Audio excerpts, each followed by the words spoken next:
question for all the gamers out there. Whenever you go to buy a game, where do you usually go? Steam? Walmart? GameStop? 7-Eleven? Anyone? No one buys games at 7-Eleven? But they sell them there! PS2 games that no one's ever heard of! Well, last time I went in to go grab myself a Slurpee, I saw these two games. And the first one I'm going to show you is called Army Men, Soldiers of Misfortune. The only misfortunate one is me because I gotta play it. Oh. So the title screen starts off with this smug scumbag, Timmy, going back to his toys and realizing that his 10 army men are gone. So he grabs his dart gun and heads off. That's some good exposition. I love it. So, Army Men, Soldier of Misfortune, lets you play as Timmy, and he's the size of army men. And you have the most mundane quests ever, 15 of them. I will give them credit for never really repeating quests, but they are basically fest quests. The second thing I'll give them credit for is the level design. Well, not the level design really, because they commit some cardinal sins. But the sets are really cool for being the size of army men, makes rooms like the bedroom or the kitchen really fun to explore. Alright, now with all the good stuff out of the way, let's dive into this game's problems. The main number one problem is the controls. Now look, I get that Timmy really likes the military, but that's no reason he has to control like a tank. Honestly, you get to drive a tank later in the game and it's more controllable than Timmy. I'm playing this game on the PlayStation 2 and it is so bad. You move forward and backward and turn using the right stick, and the left stick is used to move the aim reticle anywhere you want to on screen. You know what this means? No sidestepping. Also, Timmy turns as slowly as a tank, which makes this game about 50 times more difficult than it needs to be. The music is the same track, and it's not that good. However, it never got on my nerves either. So, the first mission is to pick up 12 supply crates that fell behind enemy lines, and so you walk around and you will encounter tan troops who will shoot at you. Their bullets move very slowly, but with the vital and crucial abilities to sidestep being taken away from you, you get hit a lot. And after collecting a few crates, I eventually got overwhelmed by the bad controls and died, and got sent back to the very beginning. There are no checkpoints, and health is very hard to come by. I mean, there is some, but ammo is a lot more prevalent, and honestly, you have a ton of ammo already, so it doesn't help. The health is so scarce that whenever I saw it, I basically reacted like Coral did in Finding Nemo. I look at the enemy, and then I look at my health, and then I make a mad dash for the HP, because fighting the enemy with low HP will get you killed. If I can at least get some HP, I'll have a fighting chance. If. I died next to medkits more times than I'd like to admit, and I died a lot, and I died very far into the stage. It took me over half an hour to beat the very first level of this game, and although this game is terrible, once I beat the stage, I felt pretty good about myself. It was like beating a particularly hard section of Dark Souls.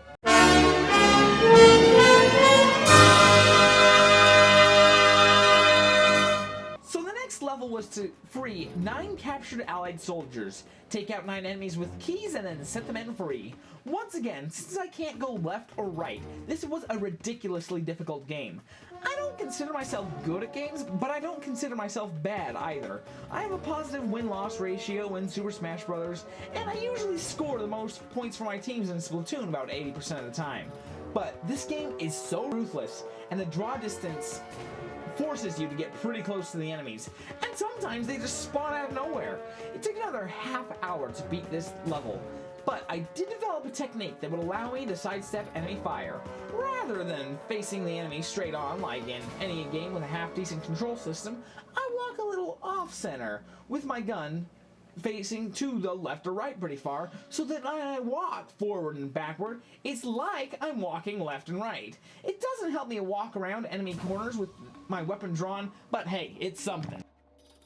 So mission 3 is to protect 2 allied vehicles while they get repaired. So I go over and kill all the enemies around, and one of them is still taking damage. But from where? Seriously, do you see anybody attacking the vehicles? Ah, crap, I lost. Well, after a few attempts, I realized that one of the vehicles was on the other side. However, they did put an allied vehicle right here, for absolutely no reason that I can figure out. It's probably just to trick me. That level was much easier, and the next mission is to gather some explosives and blow up specific areas of the train tracks to slow down the enemy trains. This is dumb. Blowing up the height of these bridges will permanently halt the trains. Blowing up the sides of the tunnel will do nothing, not to mention all the books on the train tracks will probably stop all trains anyway. The next mission is to recapture the communication building from the enemy, and also to collect 4 batteries. In this level we get grenades, aka tennis balls, and I actually really like this weapon because it one-shots all of the foes.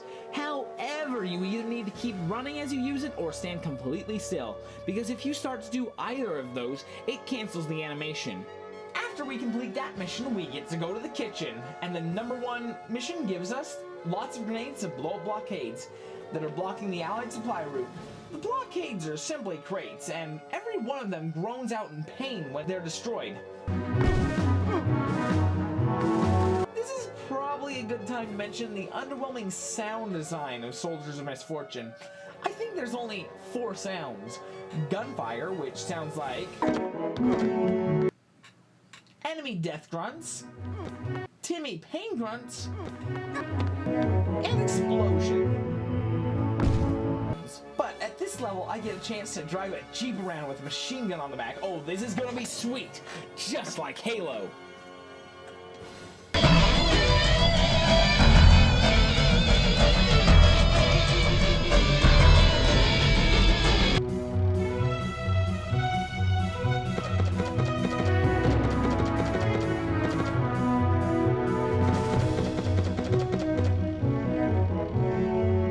This is nothing like Halo. It's not even really possible to use the Jeep because there are no enemies anywhere where it can go. The next mission really sucked though. It was kill 10 snipers, and they really lived up to their name. They were perched way high up in the level and had a much longer firing range than me. Eventually though, I was able to beat this mission, but the next mission was a nightmare too. Once again because of these awful controls. The controls have been a problem throughout the game because there's a lot of tricky bouncing beam sections, and without sidestepping you kind of have to just kind of slowly inch yourself off and correct as you go. But with enough time, you can get yourself over any chasm. However, it's really hard to keep your cool when a tank is firing a bunch of tank shells at you. Even if you do get to the tank though, it's really difficult for a small boy to take it out with just tennis balls. The next level was pretty easy, but it was pretty long as well. Same goes for the mission after that, which I found logistically questionable. You take a bunch of transmitters that the enemy put on our stuff to bomb, and then you take them and put them on their thing so that they bomb then. One of the things that they want me to put a transmitter on, though, is the enemy planes. Tell me, how does the enemy bomb their own bomber planes? I don't know, just it really confused me. But after I finished that mission, we got to go outside. The first mission outside has me fight through a bunch of guys, which is easy enough, and then I get to fly a plane! Woohoo! I'm like a bird! Oh, this is so much fun! Oh. The plane can only be shot 3 times. Now, this wouldn't be such a big problem, but there are a bunch of machine guns on the ground, so I need to stay very high up and bomb 5 targets, which is nearly impossible because only one of the targets is clearly marked. The first one I found without any trouble, but every time I got lower to try and find other targets, I'd get blown up. I failed this mission so many times that I would just run past all of the enemies on the ground just to get to the plane section again. And honestly, I could see any of the targets that looked remotely like the first one. Eventually I won, but only because I started dropping bombs on everything that I thought the enemy wouldn't want me dropping bombs on. The level after that is a dogfighting level where I chase down planes that have a much tighter turn radius and I shoot them. Same as the last level though, I cannot fly too low or else instant and painful death. Also, don't let an enemy plane get behind you because you only have 3 HP. It is stupid how you can go from full HP to dead in about a second. Another thing about this level that was off was that Commander Teddy said I had 6 minutes to shoot down planes, but it ended after only 5. next level was pretty cool though. I had to go and collect an allied spy who looked like this. Oh, hey, it's okay guys, I'm totally a tan. Look at my helmet. But this mission confused me for over 10 minutes. You see, there's quicksand all over the level, and if you step into it or drive into it, it kills you instantly.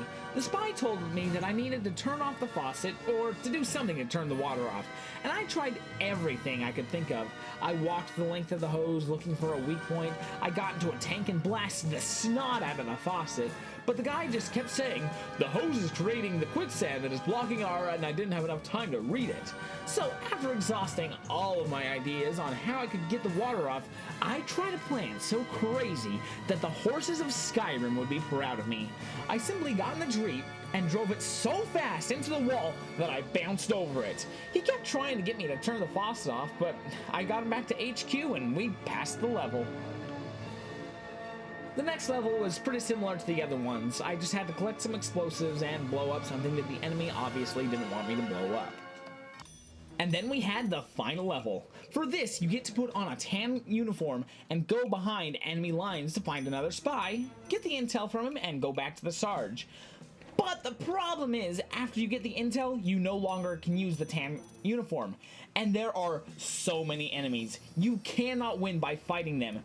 The amount of soldiers will kill you very quickly. The only thing you can do is pray and run. After several attempts, I got back to the base and got the order to kill the spy, seeing as how he was a double agent and gave us bad intel. Which, once again, requires you running or driving through a hail of bullets, getting into this tank, blasting your way up the slide, and then putting one bullet in the guy's head.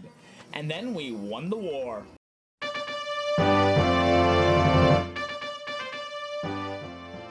And Timmy received the Medal of Honor, Medal of Valor, Purple Heart, and a bunch of other medals. My question is, how did he get all of those medals and remain a private? And then he got to go to a gala, which was just his family dinner. Here's my other question though. If this is all just in Timmy's head, why did he imagine himself as a weak as paper, uncontrollable private, rather than a Rambo-like Green Beret?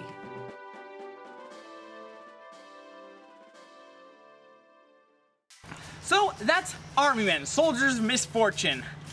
Pretty terrible game. The one good thing I'll say about it is that I felt such a sense of accomplishment after I beat some of the tougher levels.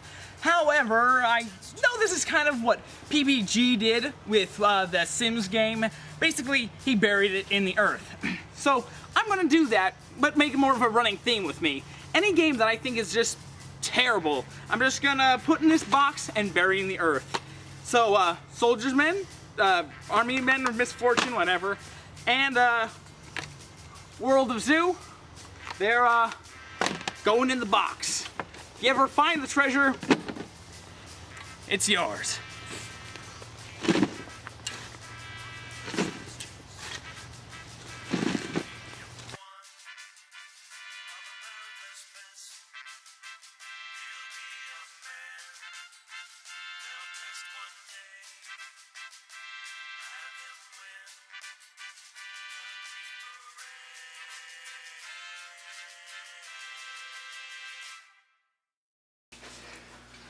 I'm sailing away. I was about to start. You want me to put that song in? You know I will. Such an open course, but whatever. All right.